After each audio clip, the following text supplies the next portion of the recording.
bismillahi rahmaani rahiim alhamdulillahi rabbil aalamiin wassalaatu wassalaamu ala ashrafil mursaliin sayyidil awwaliina wal aaxiriin sayyidinaa wa habiibinaa wa shafii'inaa wa nabiyyinaa wa mawlaanaa muhammadin wa ala aalihi wa sahbihi ajma'iin wa radiyallahu tabaaraka wa ta'aalaa an qutbil aarifiin wa imaamil siddiqiin mawlaanaa abil abbaas ahmad ibn muhammad at-tijaani wa xulafaa'ihil muhtadiin wa ahli tariiqatil faa'iziina ar-raabihiin wa jamii'il muslimiin amin ya rabbal alamin amma ba'd. Donc après avoir formulé les louanges à Allah subhanahu wa ta'ala et adressé les prières et salutations sur le noble prophète Sayyidina Muhammad sallallahu alayhi wa alihi wa sallam, donc nous allons continuer sur toujours le livre de la purification, donc Kitab al-Tahara, et donc ce qui concernait al-Aniya. Donc on peut l'intituler, comme on l'avait dit lors de la séance précédente, Babul Aniya. Le chapitre des récipients. Et lors de la séance précédente, nous avions parlé globalement des récipients et surtout aussi, donc qu'on l'avait introduit, mais on a également parlé donc des récipients, donc les récipients concernant l'or et l'argent, donc et des métaux de manière générale. Et on avait dit que donc les récipients en or, quelle que soit la forme, est illicite à l'usage et donc illicite aussi à la propriété. C'est pareil donc pour tout ce qui est donc des bagues en or, en argent, etc., si ce n'est pour les femmes, bien sûr, et que pour l'homme, il y a une seule bague qui lui est autorisée. Et que cette bague ne devrait pas dépasser donc ce qu'on appelle misqal, c'est-à-dire 6 grammes. Donc, c'est comme le hadith qui est dans les Sunan l'a bien précisé. Et aujourd'hui, Inch'Allah, bon, on avait parlé quand même aussi des récipients en or, quand c'est mélangé, quand il y en a une bonne partie ou pas, etc. Quand on peut, par rapport à la réparation, mais aussi par rapport aux autres, aux autres métaux. Ou pierres précieuses, donc ce n'était pas illicite. Donc les autres métaux et pierres précieuses ne sont pas illicites, donc comme récipients, comme le diamant, le cuivre, l'aluminium, etc. Quelle que soit d'ailleurs la cherté. Parce que tout simplement, c'est ce qui montre qu'il y a quand même dans l'or et dans l'argent une spécificité, c'est-à-dire que ce sont des métaux qui ont des valeurs fiduciaires, et donc qui font que, donc, particulièrement, c'est illicite, et que le prophète sallallahu alayhi wa sallam, c'est ainsi qu'il l'a enseigné, et le musulman, c'est quelqu'un, c'est-à-dire c'est le soumis. Al-Muslim, c'est celui qui est soumis aux ordres divins, et donc à l'enseignement du prophète sallallahu alayhi wa sallam. Maintenant, on va voir un autre type de récipient. C'est-à-dire, c'est Ahaniyatul Julut. Ahaniyatul Julut. C'est quoi? Ce sont Al-Julut, c'est le pluriel de Al-Jild. Al-Jild, c'est la peau. Voilà. Donc, Ahaniya, donc, ce sont les récipients donc, qui sont faits de peau. Voilà, de peau d'animaux. Voilà. Et d'ailleurs, Ahaniyatul min Jildil Adami, par exemple, quand on regarde si c'est Al-Adami, c'est illicite. Al-Adami, c'est quoi? C'est l'être adamique. Voilà, c'est le fils d'Adam. Un être humain, on ne peut pas prendre sa peau et le considérer comme étant, et le prendre et en faire un récipient, ou bien tout simplement en faire un outil. Ça, c'est illicite, quelle que soit la forme. Pourquoi? Parce qu'Allah subhanahu wa ta'ala a dit وَلَقَدْ كَرَّمْنَا بَنِي Adam. Certes, nous avons anobli, nous avons honoré l'être humain ou les fils d'Adam. Donc, à partir de ce moment-là, leur peau ou tout ce qui est relatif à leur personne est illicite à l'usage dans ce sens-là. Donc, c'est très important de comprendre cela et de savoir que l'être humain est sacré. Et quel que soit d'ailleurs le degré ou le niveau ou la catégorie de sa mécréance. Voilà. Aussi mécréant soit-il, un être humain ne peut pas être considéré comme un objet. Ça, c'est illicite, quelle que soit la forme. Donc, la peau de l'être humain ne peut pas être utilisée pour faire des récipients ou quel que soit d'ailleurs un autre ou en faire un autre usage que ce soit. Le deuxième type donc de récipient, c'est anetun min juludi ma'kul al-lahmi ou bien min jildi ma'kul al-lahmi. C'est quoi? C'est le récipient qui a été construit à partir de la peau, d'accord? De la peau de ma'kul al-lahm, ce dont il est permis la consommation de la chair, donc de la viande. Voilà. Ça aussi, c'est donc, il faudrait regarder maintenant ce type-là. Il y a deux catégories. Il y a ma'kulul lahm al-muzakka et ma'kulul lahm ghayr al-muzakka, c'est-à-dire ma'kulul lahm al-mayit. C'est quoi? Ma'kulul lahm al-muzakka, c'est celle-là qui a été sacrifié dans les règles de la législation purifiée, c'est-à-dire la charia al-mutahhar. Donc, tout ce qui a été sacrifié dans les rites musulmans, si on peut s'exprimer ainsi, cela est illicite. Et donc, licite, on peut l'utiliser. C'est-à-dire qu'aujourd'hui, si je prends un mouton, par exemple, le mouton ou la vache ou la chèvre, le chameau, etc. Et qu'on a sacrifié dans le rite musulman, excusez-moi, selon le rite musulman, cette peau-là, quelle que soit la situation, est licite à l'usage. Parce que le simple fait de le sacrifier dans le rite, selon le rite musulman, continue à le rendre pur. Car le vivant, c'est-à-dire la peau donc d'un animal vivant, est pur. Donc, c'est tahir. Donc, vous voyez, il y a tahir, il y a najis. Najis, c'est l'impur, impur. Donc, quelque chose qui est impur. Et tahir, c'est quelque chose qui est pur. Voilà, le pur et l'impur. Maintenant, car Allah subhanahu wa ta'ala dit hurrimat alaykumul mayta. Donc, quand il dit, il vous est rendu illicite. Hurrimat alaykum al-maytat. Al-maytat, c'est la bête morte. C'est la bête qui est trouvée morte ou bien morte d'une manière anormale, c'est-à-dire d'une manière qui ne convient pas au rite musulman.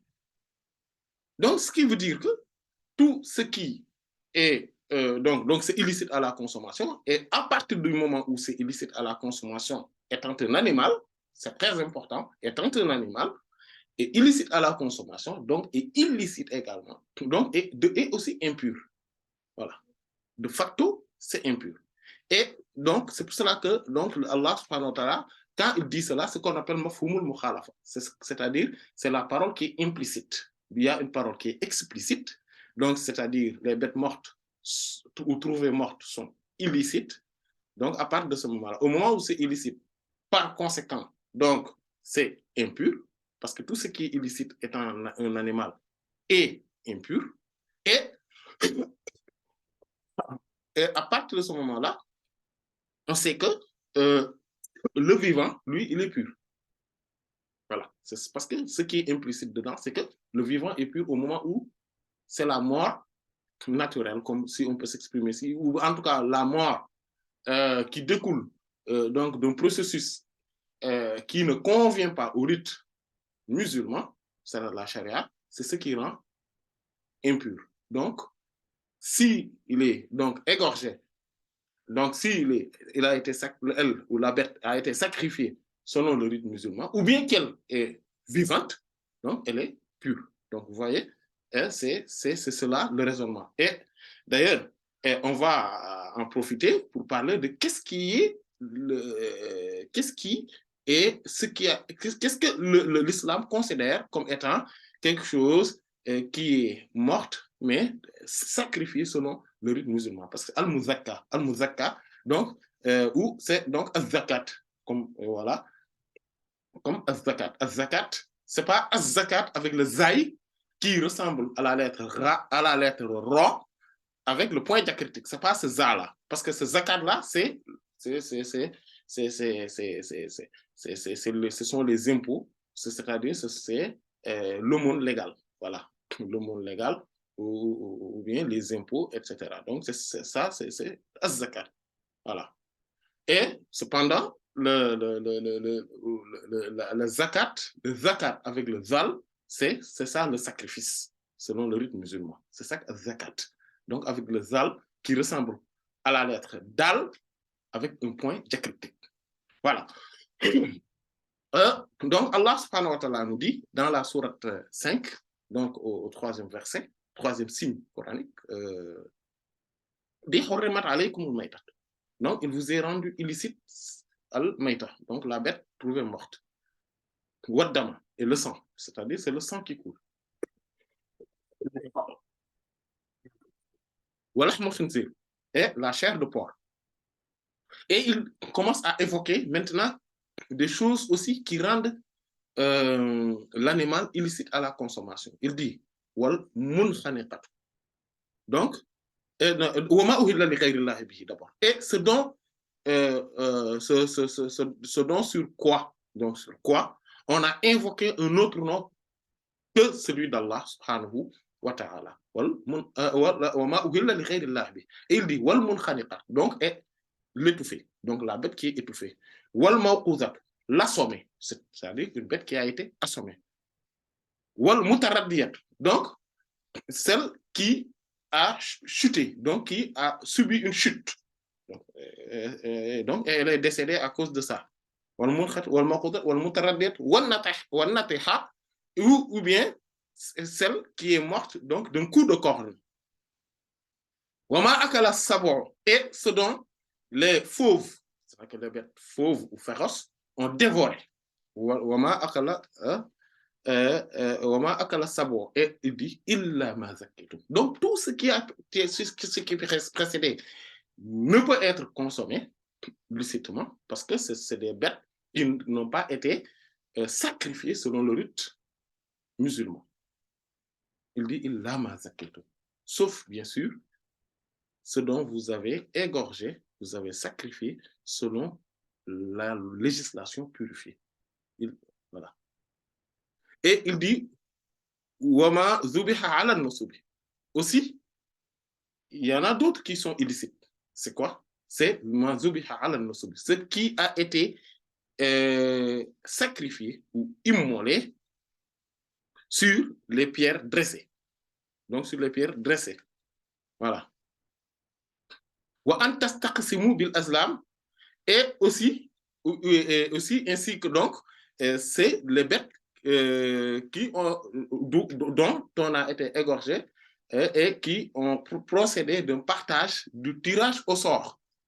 Voilà, du tirage au sort, donc au moins des flèches. Voilà. Et tout ça, Allah subhanahu wa ta'ala, innahu fisq.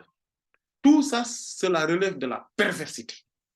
Et c'est important de comprendre que tout cela, c'est de la perversité pure et dure. Donc, quand Allah subhanahu wa ta'ala, donc, à travers ce signe coranique, nous a dit qu'est-ce qui est licite à la consommation. Donc, ce qui est licite à la consommation complète, d'abord, il faudrait qu'il remplisse deux conditions. La première, c'est que cela soit consommable, c'est-à-dire que cette bête-là soit permise à la consommation. C'est pour cela qu'elle a éliminé d'office donc le porc, par exemple, et donc les bêtes féroces, les fauves, etc. On en avait parlé lors de la séance précédente. Et la deuxième chose, c'est quoi? C'est que cette bête-là soit sacrifiée selon le rite accepté par la charia. Par la charia. Voilà. Par la charia. Et c'est quoi? Donc, il faudrait dire Bismillah. Et il faudrait utiliser un objet donc, qui va couper, qui coupe, qui arrive à couper, donc tranchant. Voilà, un objet tranchant. Voilà, donc parce que le fait de l'assommer, le fait que voilà, tout ça, ce n'est pas illicite. Quand je dis Bismillah et j'assomme mon animal, cet animal-là est illicite à la consommation. Vous voyez? Voilà, donc ça c'est important. Allah subhanahu wa ta'ala donc précise donc à travers ce signe coranique là ce qui est licite donc à la consommation. Donc revenons sur notre sujet. Donc qu'est-ce qui est est-ce que quand un animal donc qui lui est ma'koulul lahm donc dont la viande, la chair est consommable, est licite à la consommation, mais il faudrait que ça soit al-muzakka, donc qui a été égorgé, sacrifié selon le rite musulman. Quand c'est sacrifié selon le rite musulman, c'est licite. Quand c'est sacrifié selon les rites des païens, des mécréants, etc., c'est illicite à la consommation. À part ce qui a été sacrifié selon le rite original, je dis bien original, des chrétiens et des juifs. Voilà. Donc, mais si, par exemple, un chrétien ou un juif dit des paroles de mécréance pour égorger le mouton, par exemple, si c'est là, c'est cela, mais c'est évident que ce n'est pas licite à la consommation. Parce que le musulman lui-même, s'il le fait, imaginez-vous, si un musulman égorge, sacrifie en disant Bismillah, certes, et il cite le nom de quelqu'un d'autre ou d'autres choses en faisant ce sacrifice-là au nom de tel cheikh, par exemple. Je caricature. Mais c'est illicite à la consommation. Et si c'est le musulman qui le fait, c'est illicite à la consommation, comment pourrait-on imaginer qu'un chrétien ou qu'un juif le fasse et que c'est licite quand même? C'est impossible. C'est impossible. Quand on dit que les sacrifices des chrétiens et des juifs sont licites, c'est parce que c'est quand cela est fait selon le rite originel. C'est-à-dire qu'on n'est cité que le nom d'Allah, subhanahu wa ta'ala, parce qu'eux aussi, ils citent le nom d'Allah. Voilà. Donc, c'est important de le savoir de la sorte. Et d'ailleurs, c'est ce qui est communément appelé halal, si c'est le musulman, si c'est selon le rite musulman. Et si c'est d'autres, c'est kasher pour les juifs, les chrétiens, je ne sais pas comment on l'appelle. Maintenant, en tout cas, si c'est sacrifié, si l'animal a été sacrifié selon donc, un rite autorisé par la charia, vous voyez que donc cette peau-là est aussi licite. Et cette peau-là est pure. Donc, si on, maintenant, et ça, c'est la relève de l'ijma, c'est-à-dire de l'unanimité des savants. Voilà. Donc, cette peau-là est utilisable. Et on peut en faire des pots, des pots avec POT, je veux dire, donc des récipients, etc. Et des habits aussi, des vêtements, etc.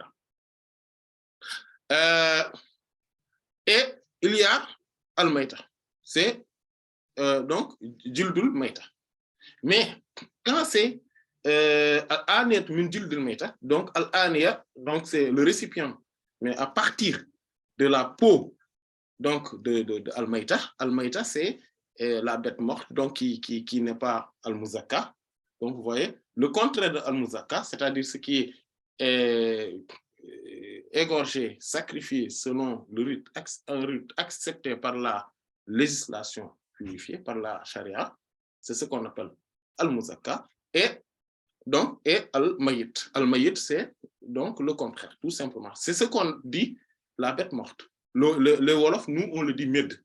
En fait, cette bête morte-là, Mayit, mid, donc vous voyez la sonorité aussi, c'est Mayit, mid. Voilà, parce que le dal et le ta ont le même point de sortie, à peu près. Donc, quand on dit, donc cette bête morte-là, d'ailleurs, même le français, il dit morte. Maït, morte. Voilà. Donc, l'arabe, c'est l'arabe qui dit maït. Donc, vous voyez comment les langues sont proches les unes par rapport aux autres.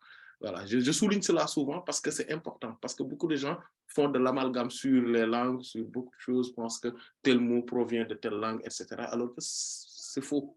C'est parce que les langues ont une seule origine. C'est la langue adamique, la langue dont parlait notre ancêtre comme Sayyidina Adam alayhi salam. Et toutes les langues tirent leur source de cette langue originelle. Adamique, c'est la langue des esprits, la langue des bébés, la langue des anges, etc.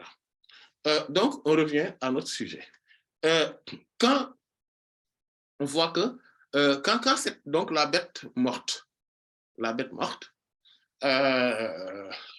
donc c'est celle-là, c'est celle qui est contraire à celle sacrifiée, selon le rite musulman. Ça, si vous retenez ça, je le réitère parce que c'est important de le comprendre ainsi.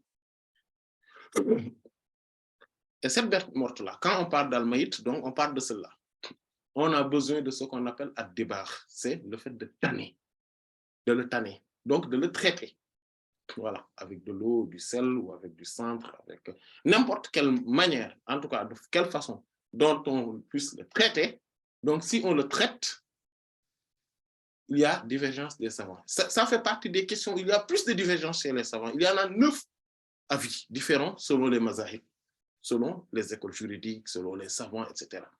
Mais nous, ce qui nous concerne, c'est le rite malikite. Le rite malikite, eux, ils se disent que quand il y a cette peau-là, donc, eux, ils disent 2 choses. Une bête morte, et d'ailleurs une bête aussi dont la peau, c'est-à-dire la peau d'une bête qui est illicite à la consommation aussi. Donc, vous voyez, comme par exemple le chien, c'est illicite à la consommation.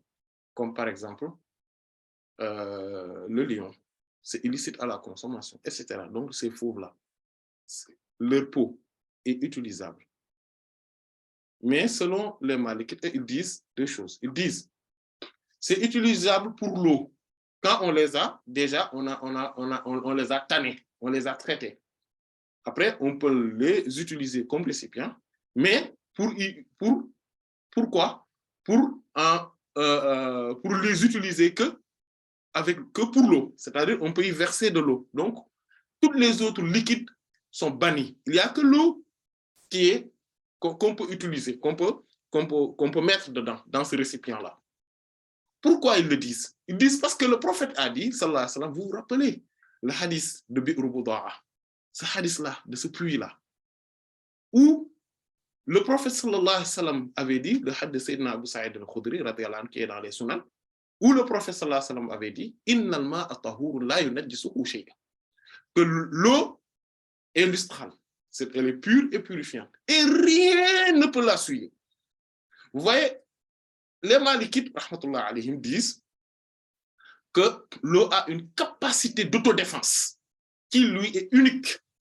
D'ailleurs, c'est pour cela que le prophète sallallahu alayhi wa sallam dit que l'eau est pure et purifiante et rien ne peut la souiller. Qu'est-ce qu'on entend derrière? C'est-à-dire, quelle est la parole implicite à travers cette parole prophétique, sallallahu alayhi wa sallam?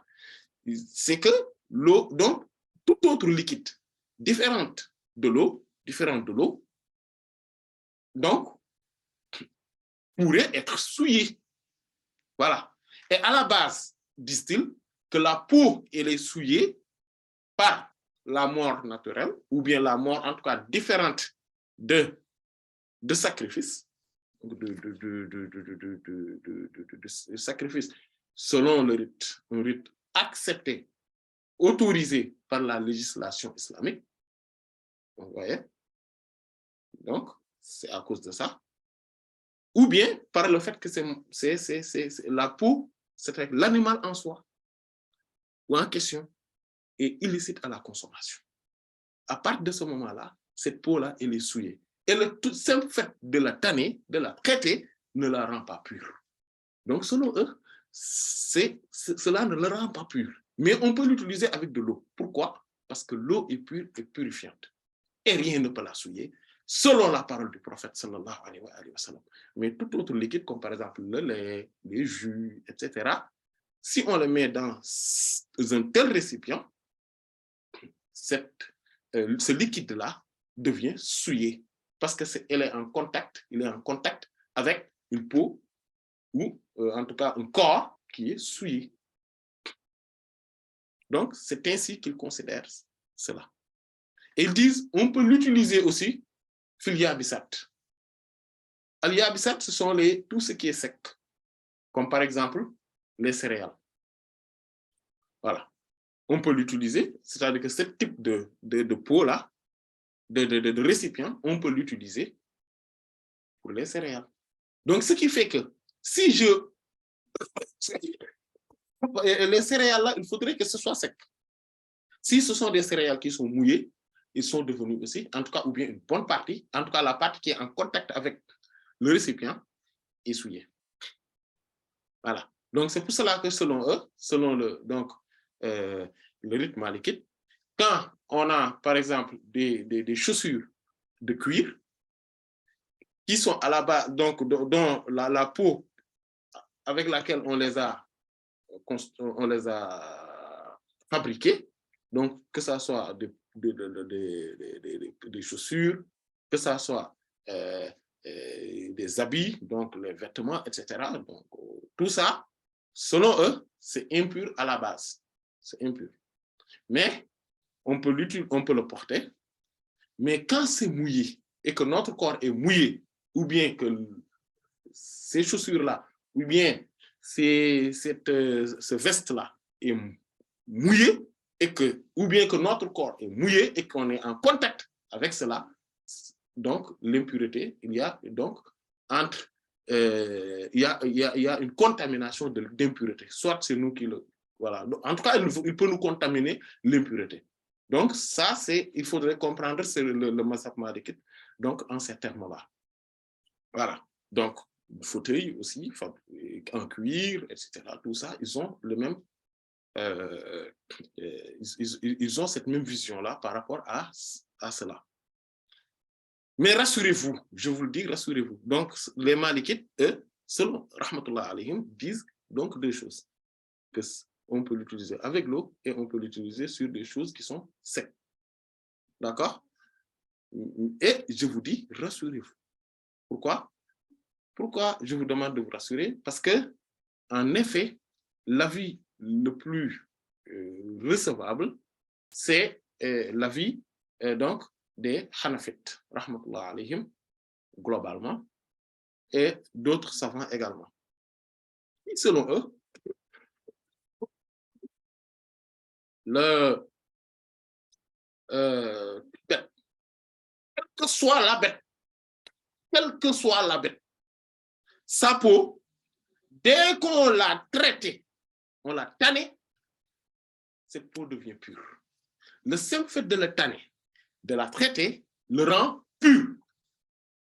Et il n'y a aucune exception là-dessus. Et c'est l'avis le plus recevable. Pourquoi? Parce que le prophète sallallahu alayhi wa sallam a dit dans plusieurs hadiths, dont le plus célèbre, c'est celui qui est dans les sunan de l'imam Abu Daoud, Tirmidhi, Nasa'i, Ibn Majah, rahmatullah al-jami', et raconté par Sayyidina Abdullah ibn Abbas, radiyallahu anhu, qui dit que le prophète sallallahu alayhi wa sallam a dit Idha dubighal ihabu faqad tahur. Si la peau est tannée, elle est devenue pure. Et le prophète sallallahu alayhi wa sallam, dans une autre version de ce même hadith, a dit Ayyuma ihabin dubigha faqad tahur. Quelle que soit la peau qui a été tannée, elle devient pure. C'est clair, non? Donc, toutes les peaux, donc il n'y a pas toute cette complication-là dont disent les malikites. Mais j'étais tenu quand même à dire l'avis des malikites, rahmatullah ala al-jami'. Et donc, selon eux, la peau, elle n'est pas pure, mais on peut l'utiliser parce que selon eux, c'est l'intérieur, en fait, quand on la tanne, l'extérieur est impur et l'intérieur est pur et est utilisable pour ces deux choses-là. Donc, vous voyez, selon eux, c'est ainsi qu'ils ont compris cette question. Maintenant, on parle des eaux. Les eaux. On avait vu que, donc, al-aniyatu minal izam. Al-izam, c'est le pluriel de azm. Azm, c'est l'os. D'ailleurs, le Coran dit Qul man yuhyi al-izama fa hiya ramim. Ou bien Iza kunna izaman. Voilà, izaman, donc c'est des os. Voilà. Donc, le Coran nous parle donc, utilise cette expression-là. Donc, c'est Aniyatul Izar. Et donc, les récipients, donc, qui sont fabriqués à base d'os, Et il y a l'os, donc, quand il s'agit, donc, bien sûr, de l'os donc de l'être humain, Azmul Adami, c'est clair que on ne peut pas l'utiliser. On ne peut pas l'utiliser. Pour les mêmes raisons qu'on ne peut pas utiliser sa peau, comme nous venons de l'expliciter. La deuxième type, c'est Azmu Ma'kul al-Lahm al-Muzakkar. Donc, l'os donc de ce don qui est donc d'une bête licite à la consommation, mais qui al-Muzakkar, donc qui a été sacrifié selon le rite musulman ou selon le rite accepté par l'islam. Et ça, c'est aussi licite. Pourquoi?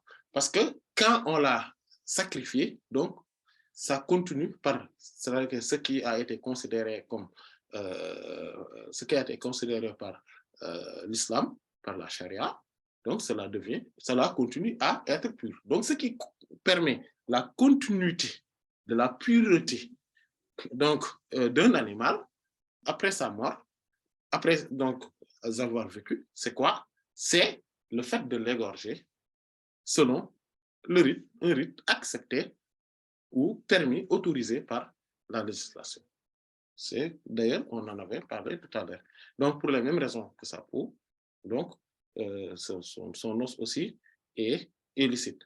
Et d'ailleurs, il y a le hadith de Sayyidina al-Barra ibn Azib, radiyallahu ta'ala anhu, qui est rapporté dans les deux sahih, où quand il y a le signe coranique, donc de la sourate An-Nisa,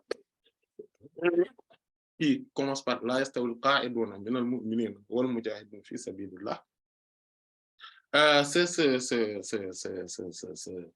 signe coranique là que ceux qui sont restés, voilà, parmi les croyants, et ceux qui combattent dans le sentier d'Allah ne sont pas pareils. On ne peut pas mettre au même pied d'égalité ceux qui combattent dans le sentier d'Allah subhanahu wa ta'ala, qui font des efforts pour que l'islam va de l'avant, et ceux qui, eux, sont certes des croyants, mais eux restent chez eux, etc. Ils ne participent à aucun effort, à aucun combat, à aucune lutte, etc. Ils ne peuvent pas être pareils.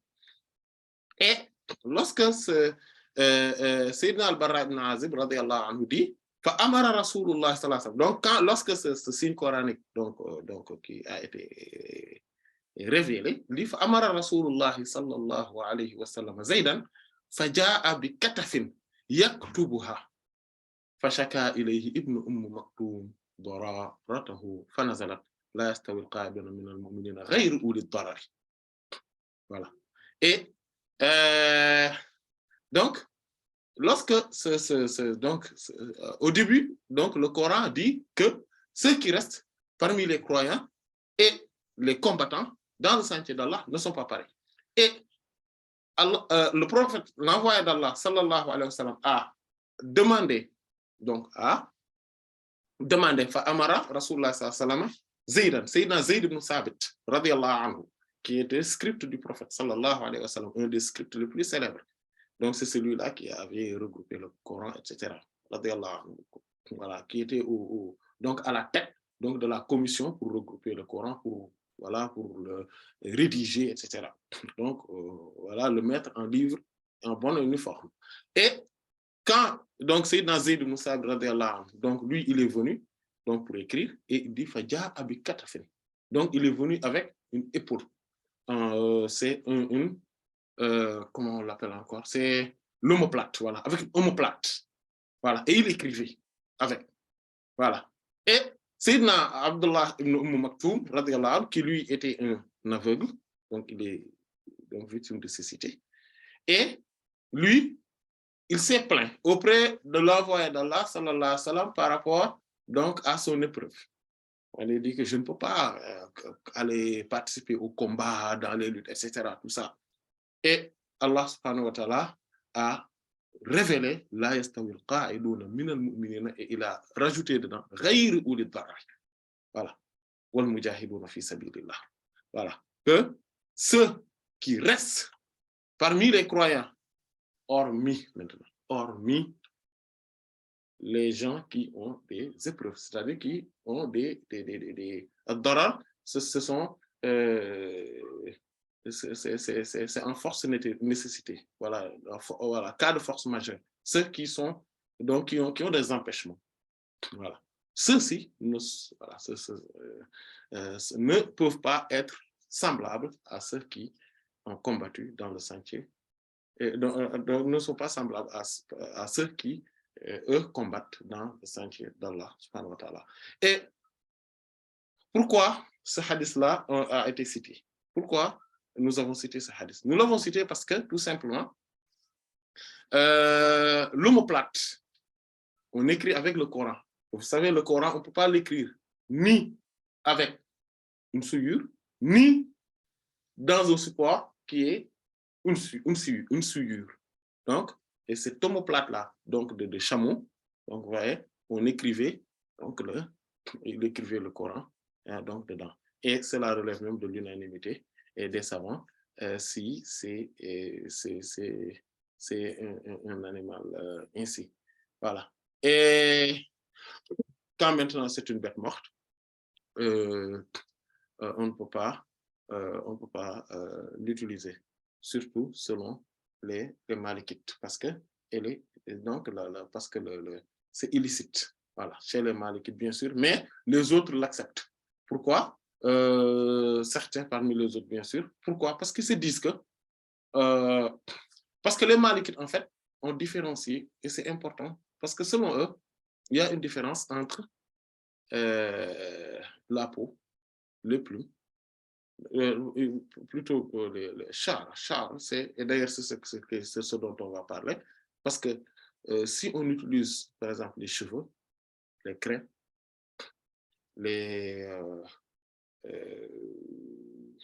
la laine, etc., tout ça, on peut l'utiliser quand l'animal est vivant.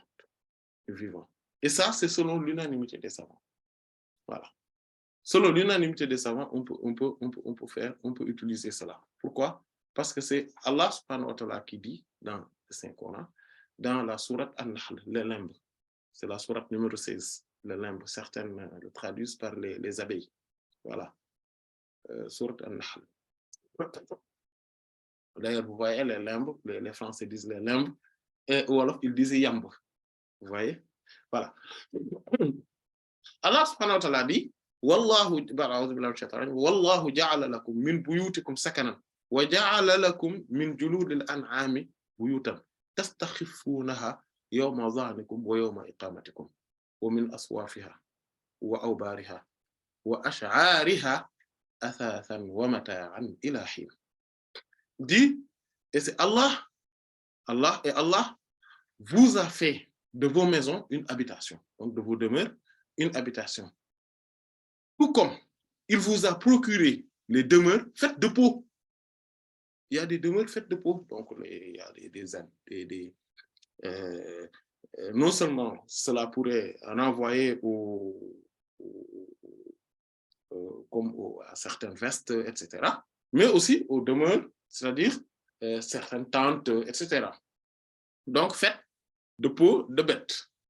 Voilà. Que vous trouvez légère le jour où vous vous déplacez et le jour où vous vous campez aussi. Voilà. Et il dit, et de leur laine, et de leur poil, et de leur crin. Voilà. Il vous a procuré des effets et des objets dont vous vous jouissez pour un certain délai. Et le crin, en fait, le crin, c'est, pour ceux qui ne le connaissent pas, c'est les poils longs et rudes qui sont dans les coups ou les queues de certains animaux, comme par exemple le lion, les chevaux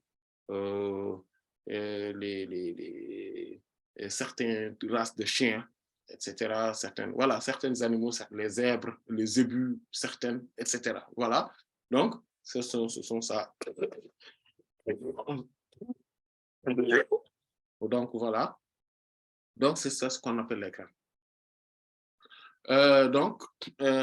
Et tout ça, donc, c'est utilisable.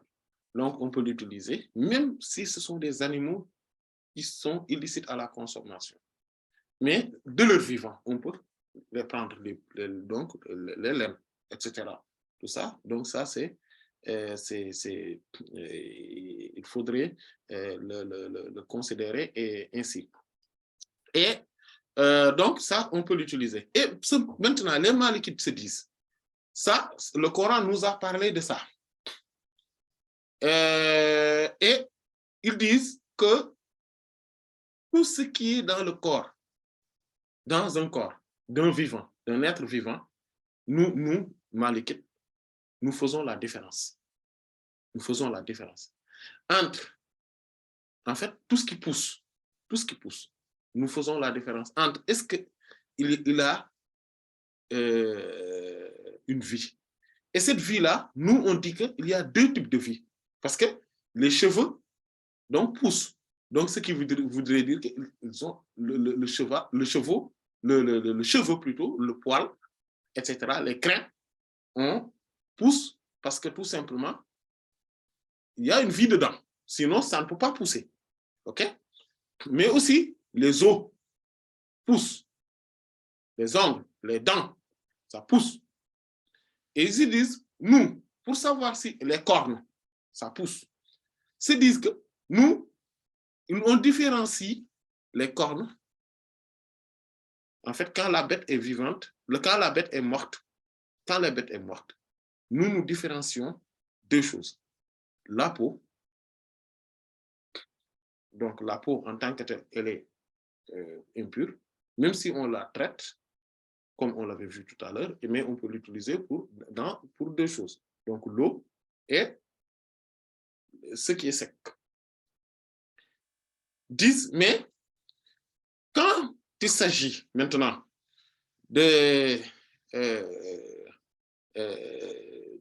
ce qui pousse naturellement, c'est-à-dire donc les poils, les cheveux, les laines, les plumes, ok? Nous, on fait la différence. Et les cornes, les os, etc., les ongles, nous, on fait la différence entre deux types de vie. Il y a Hayat Numou et Hayat Ruh. C'est ainsi qu'ils l'appellent. Ils disent Hayat Numou, c'est la vie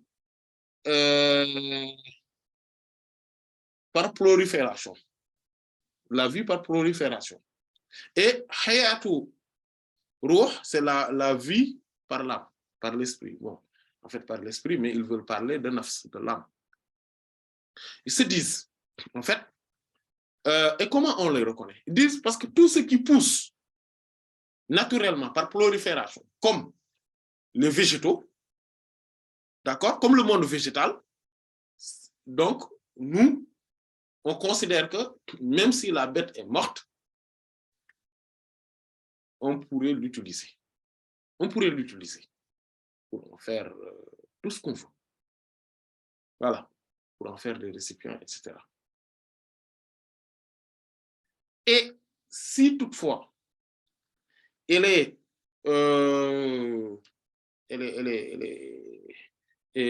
vit, comment on sait que maintenant cette vie-là, c'est une vie par l'âme? Ils disent, c'est quand il pousse et que quand on la coupe ou bien qu'on la touche, on sent de la douleur. Les nerfs, c'est comme les os, comme les cornes, comme les ongles. Parce que les ongles, quand on le coupe en haut, c'est bon, mais quand on le coupe, quand on le touche, là, par exemple, ou bien qu'on le coupe ici, ça fait mal. Quand on le détache de la peau, ça fait mal. Alors que les cheveux, vous voyez, on peut les raser, etc. Ça ne fait pas mal.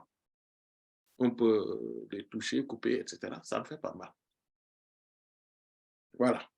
Donc, les dents aussi, parce que ça fait mal, les dents. Donc, tout ça, c'est illicite à l'usage quand cela provient d'une bête qui est morte, naturellement. Qui est morte, en tout cas, d'une façon différente de ce qui a été autorisé par la charia.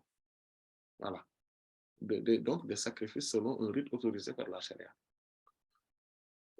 Donc, c'est cette différence-là que les Malikites ont fait. Et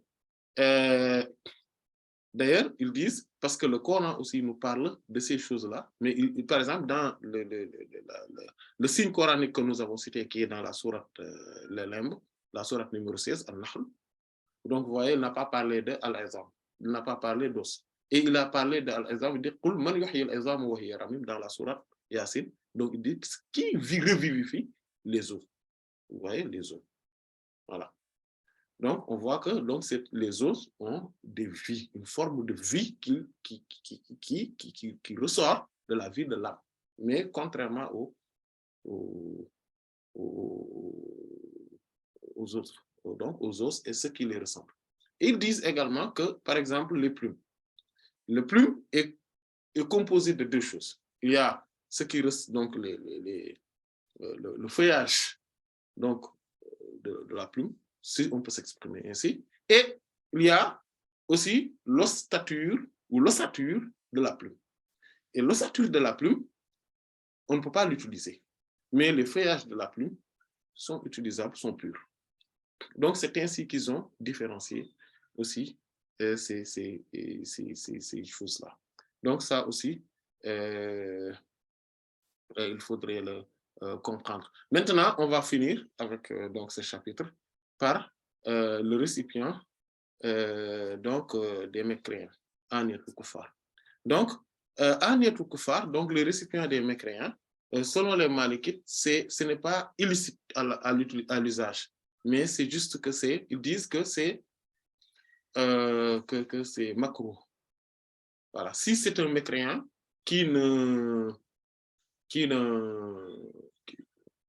parce qu'ils disent que les mécréants, de manière générale, n'évitent pas donc l'usage des choses impures dans le récipient. Voilà, ils peuvent y mettre de l'alcool, ils peuvent y mettre donc de la viande qui est impure, ils peuvent y mettre beaucoup de choses aussi qui sont impures. Donc, ils disent que c'est prohibé, makruh. Voilà. Mais quand même, ils rejoignent quand même la majorité des savants, donc les Hanafites, les Shafi'ites et les Hanbal, sur le fait que quand même c'est illicite. C'est licite quand même à l'usage. Donc on peut l'utiliser. Voilà, on peut les utiliser si, bien sûr, on les lave, tout simplement. Voilà, si on les lave, on peut les utiliser. Voilà. Et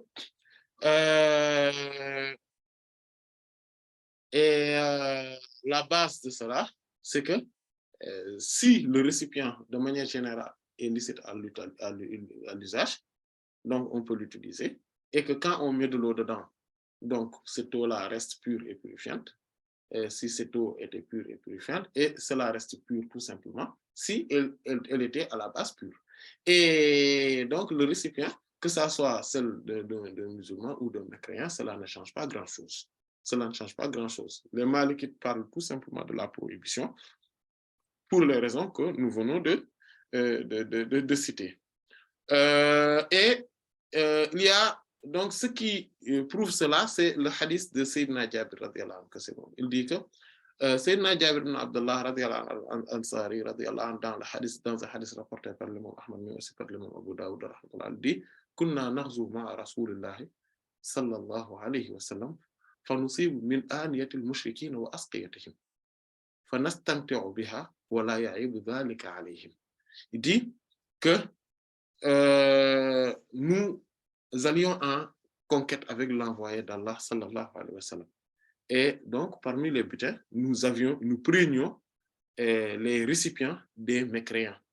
Voilà. Et aussi ce dont ils utilisaient pour boire, pour cuisiner. Et on en faisait usage Et le prophète sallallahu alayhi wa sallam n'avait aucune critique par rapport à cela. N'avait aucune critique par rapport à cela. Et donc, ce qui voudrait dire que c'est ce qu'on appelle at-taqrir, c'est-à-dire le consentement.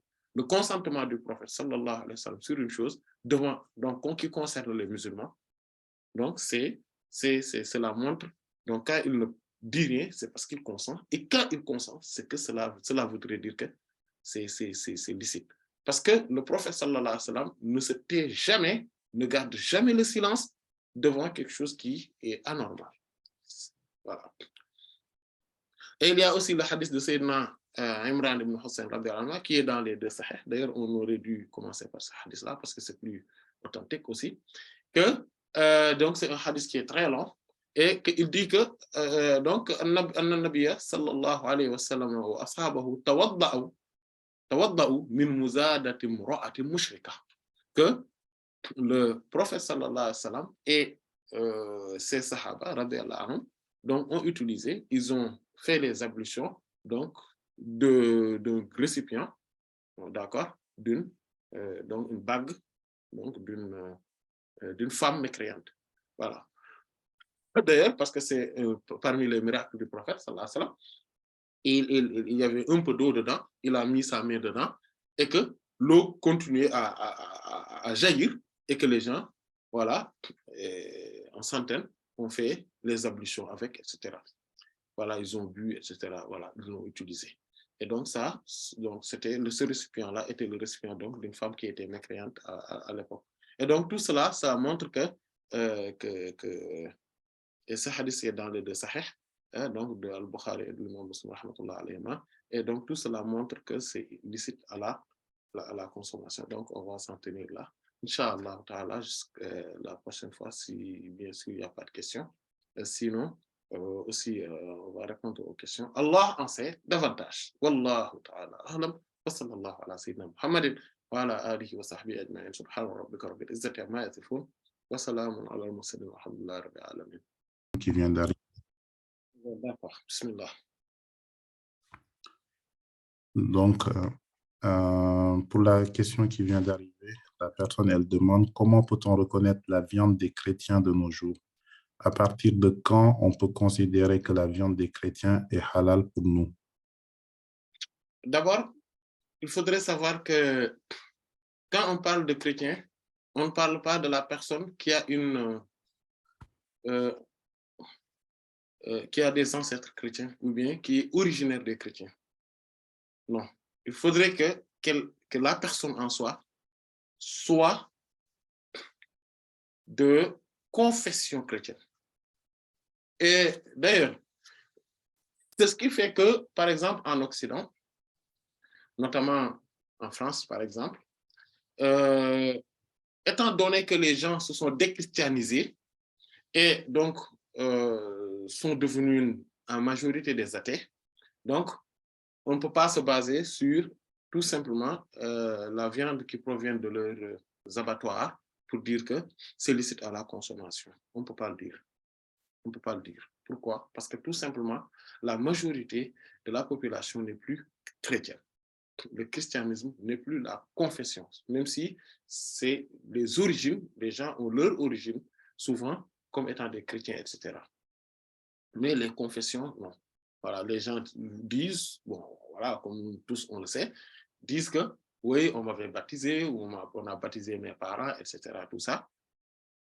Mais moi, je ne crois pas à ça. Voilà.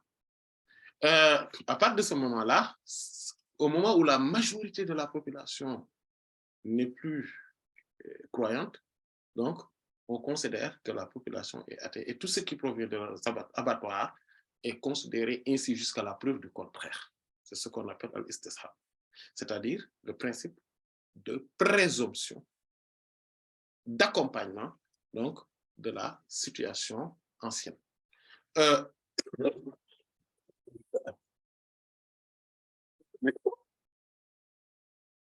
Et donc,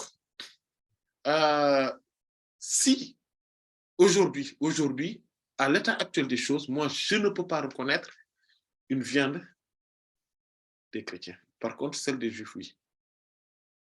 Celle des juifs, oui. Pourquoi? Parce qu'ils disent que c'est kachère.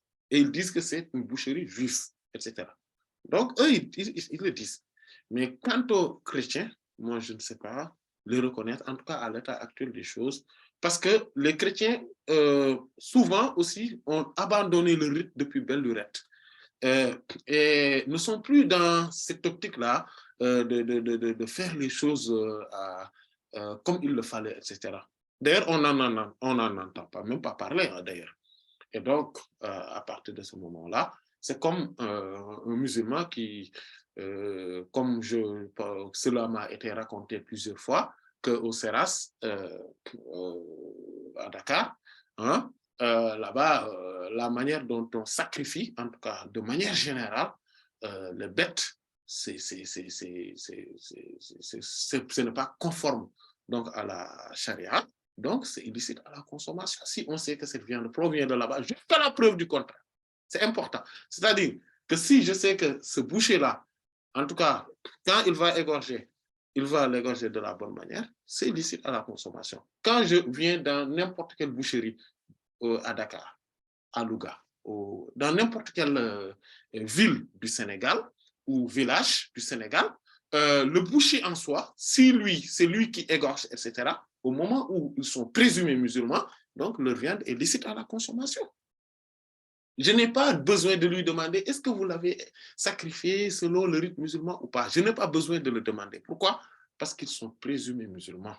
Et que jusqu'à la preuve du contraire, par contre, si j'ai une preuve du contraire, là, par contre, je m'abstiens et quand je commence à savoir la négligence, par exemple, des bouchers ou des gens qui, voilà, bon, j'espère qu'on n'en est pas arrivé là, mais quand ça arrivera, que les gens vont juste égorger comme ça avec n'importe comment, et d'ailleurs, dans certaines contrées du Sénégal, par exemple, dans certaines contrées, les gens le font. Ils égorgent avec n'importe comment, surtout avec surtout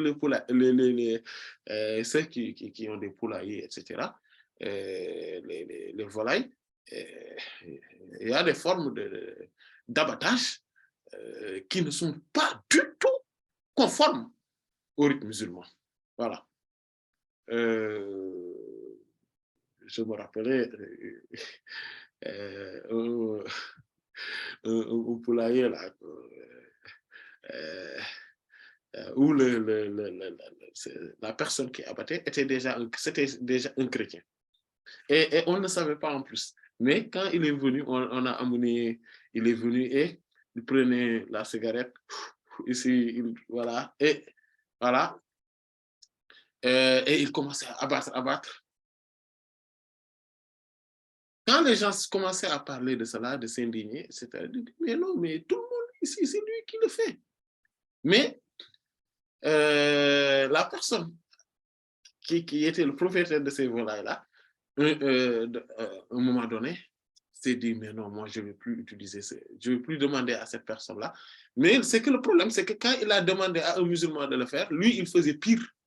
Il faisait pire. En fait, on dirait même que les volailles étaient déjà mortes alors qu'il ne les a pas encore égorgées. Parce que tellement il les maltraitait. Voilà. Il prenait donc son pied, voilà, il mettait plusieurs bétails, voilà, son pied dessus, voilà, avec la cigarette dans la main gauche comme ça, etc. Il commençait à faire comme ça, il ne disait même pas bismillah, etc. Donc voilà. Mais si ces genres de pratiques-là se multiplient dans un contexte, même des pays musulmans, on va commencer à se poser des questions et à essayer de chercher vraiment ceux qui abattent et dont on est sûr que l'abattage est fait selon le rite musulman. Et ça, c'est important. Mais tant que la majorité ou l'écrasante majorité de la population font un abattage normalement selon le rite musulman, on n'a pas besoin de questionner, de poser des questions, de se demander.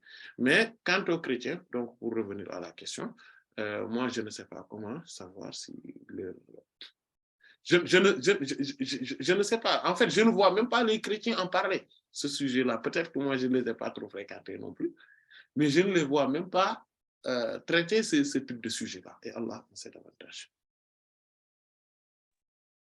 Voilà. Il n'y a pas d'autres questions, on va s'en tenir là. Non, il n'y en a pas.